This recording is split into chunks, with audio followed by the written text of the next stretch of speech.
Assalamualaikum adik-adik, jumpa lagi dengan channel Gas Berbagi Ilmu. Kali ini kita masih membahas soal biologi SMA untuk bab fungi ya. Nah, ini kita akan melanjutkan soal yang kemarin. Jika di video sebelumnya saya sudah membahas soal nomor 1 sampai nomor 5. Nah, ini saya akan menyelesaikan soalnya karena ada 10 soal ya. Jadi di video ini saya akan melanjutkan nomor 6 sampai nomor 10. Baik, kita mulai aja dengan soal yang pertama yaitu soal nomor 6. Jamur merang merupakan jenis jamur yang hidup secara A. epifit, B. parasit, C. saprofit, D. sporofit, kemudian E. endofit. Yang mana nih? Jamur merang, dia hidupnya secara apa? Jawabannya yang tepat adalah yang C ya, saprofit ya. Jadi memang jamur merang ini kan merupakan jenis Basidiomycota ya, dia bisa dimakan. Nah, jamur ini biasanya tumbuhnya heterotrof, dia nggak bisa mensintetis makanannya sendiri. Oleh karena itu, jamur ini hanya bergantung pada zat organik yang sudah ada gitu ya. Nah, untuk sifat tumbuhan heterotrof itu sendiri itu dibedakan menjadi dua jenis. Ingat-ingat nih, ada dua jenis kalau tumbuhan heterotrof ya. Pertama, dia bersifat saprofit dan yang kedua bersifat parasit ya. Nah, kalau jamur merang tadi kan yang saprofit ya, dia tergantung pada sisa organisme yang sudah mati ya, tapi dia masih ada selulosanya. Jadi itu sebagai makanannya ya. Kemudian yang kedua tadi bersifat parasit, dia hidupnya bergantung pada organisme lain yang masih hidup, sehingga biasanya dia merugikan organisme yang ditumpanginya ya. Jadi jawaban yang paling tepat itu adalah yang C ya, saprofit. Baik, kita lanjut ke soal nomor 7. Jamur yang memiliki hifa bersekat dan berukuran besar merupakan ciri-ciri jamur kelompok A. ascomycota, B. deuteromycota, C. basidiomycota, D. zygomycota, dan E. omycota. Yang mana nih jawaban yang paling tepat? Jawabannya yang tepat adalah yang mana jawaban yang paling tepat? Yang C ya, yang C, yang Basidiomycota ya.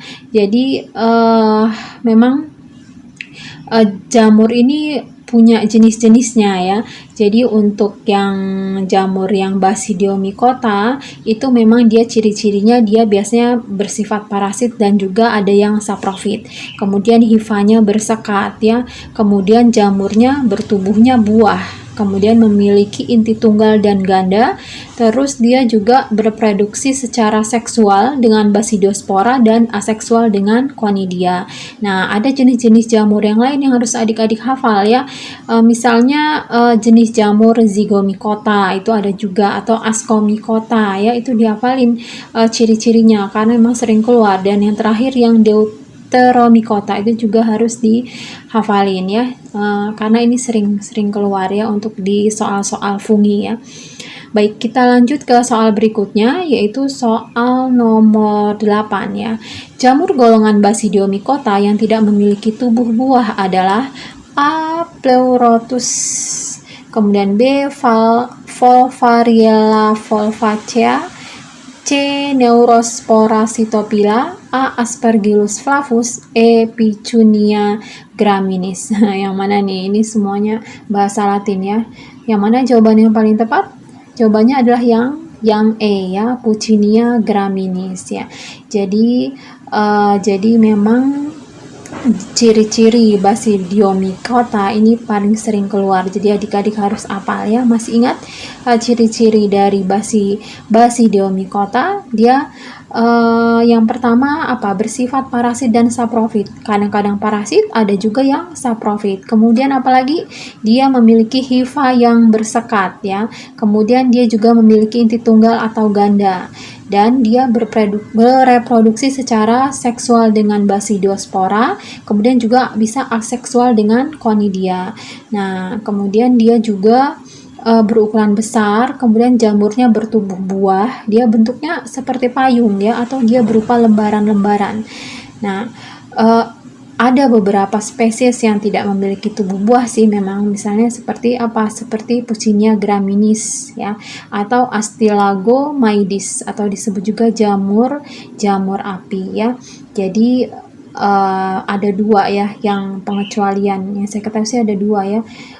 mungkin ada yang lain, tapi ini yang Puccinia graminis ini termasuk dalam dia yang tidak memiliki tubuh buah ya. Jadi jawabannya nomor 8 itu adalah yang E ya. Baik, kita lanjut ke soal nomor 9. Spesies jamur yang sering digunakan dalam industri pembuatan roti dan alkohol. A. Penicillium notatum, B. Penicillium requeforti, C. Penicillium camemberti, D. Saccharomyces cerevisiae, E. Rhizopus oryzae. Yang mana nih jawabannya yang paling tepat? Yang paling tepat adalah yang mana? Yang digunakan dalam pembuatan roti dan alkohol. Jawabannya adalah yang D ya, pastinya Saccharomyces cerevisiae ya. Jadi dalam industri itu pembuatan roti dan alkohol dari bahan tape singkong itu merupakan proses fermentasi jamur dari Saccharomyces cerevisiae ini ya. Dia berlangsungnya tanpa oksigen, tanpa O2 dan menghasilkan CO2, kemudian alkohol dan juga energi. Jadi nomor 9 jawabannya adalah yang D ya. Baik, kita lanjut ke soal berikutnya, soal nomor 10. Dalam proses pembuatan tempe diperlukan bantuan Rhizopus oryzae. Jamur tersebut berasal dari divisi A. Zygomicota, B. Ascomycota, C. Deuteromycota, D. Basidiomycota, dan E. Omycota. Jawaban yang paling tepat adalah yang A ya. Karena memang jamur tempe itu termasuk dia dalam divisi Zygomicota ya. Baik, sudah selesai ya. Ini satu paket soal dari nomor 1 sampai 10. Terima kasih sudah menonton videonya. Jika adik-adik merasa video ini bermanfaat, silahkan share ke teman-teman dan jangan lupa klik tombol subscribe agar adik-adik selalu mendapatkan update info terbaru soal-soal dari GAS Berbagi Ilmu. Terima kasih. Wassalamualaikum warahmatullahi wabarakatuh.